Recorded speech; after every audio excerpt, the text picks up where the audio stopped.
నమస్తే శ్రీమాత్రే నమః శ్రీ గురుభ్యో నమః జూన్ నెల 17వ తారీఖు 2025 మంగళవారం నాటి పంచాంగం ప్రకారము దిన ఫలితాలు పంచాంగము ఎలా ఉండబోతోంది.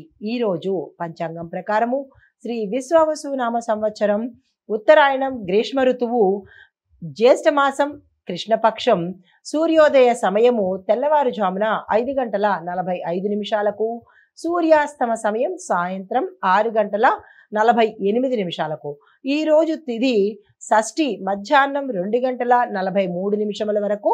తదుపరి సప్తమి తిథి ప్రవేశము.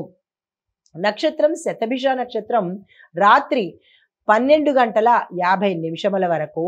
తదుపరి పూర్వాభాద్ర నక్షత్ర ప్రవేశము. వర్జం ఉదయం 8:21 నుంచి ఉదయం 9:56 వరకు. దుర్ముహూర్త సమయం ఉదయం 8:22 నుంచి ఉదయం 9:14 వరకు. తిరిగి మరలా రాత్రి సమయంలో 11:11 నుంచి 11:55 వరకు.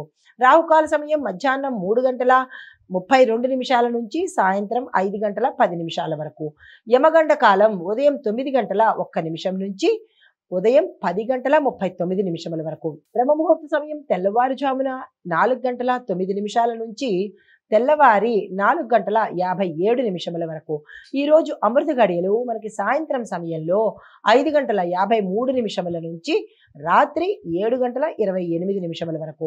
ఈరోజు అభిజిత్ ముహూర్తము ఉదయం 11:51 నుంచి మధ్యాహ్నం 12:43 వరకు. ఇది నేటి పంచాంగం. నమస్తే. తదుపరి రాశి కర్కాటక రాశి. ఈ కర్కాటక రాశి వారి యొక్క గ్రహస్థితులు చూసినట్టయితే బుధుడు 12వ స్థానంలోను, సూర్యుడు 12వ స్థానంలోను, చంద్రుడు వృషభ రాశిలో 5వ స్థానంలోను సంచారం చేస్తున్నారు. ఈ సంచార ఫలితాలు సంతాన విషయంలో శుభవార్తలు వింటారు. స్నేహితులు సహాయ సహకారాలు అందుబాటులోకి వస్తాయి.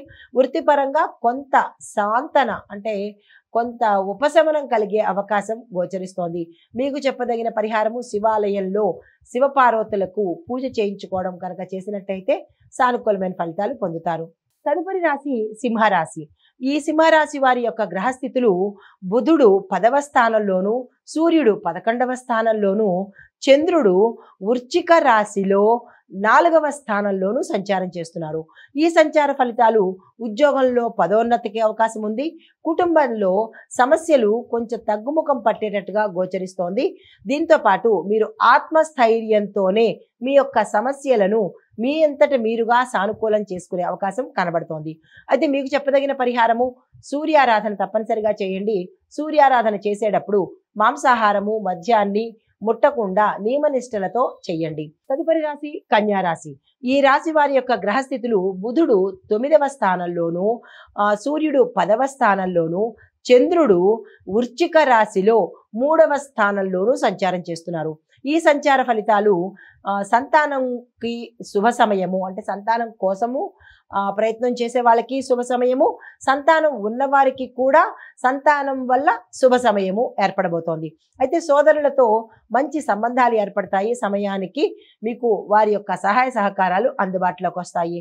విదేశీ ప్రయాణాలకు కూడా ఈ రోజు అత్యంత అనుకూలమైనది. ప్రయత్నాలు చేసుకోండి. మీకు చెప్పదగిన పరిహారము గురు సంబంధిత ఆలయాలను దర్శించుకునే ప్రయత్నం చేసుకోండి.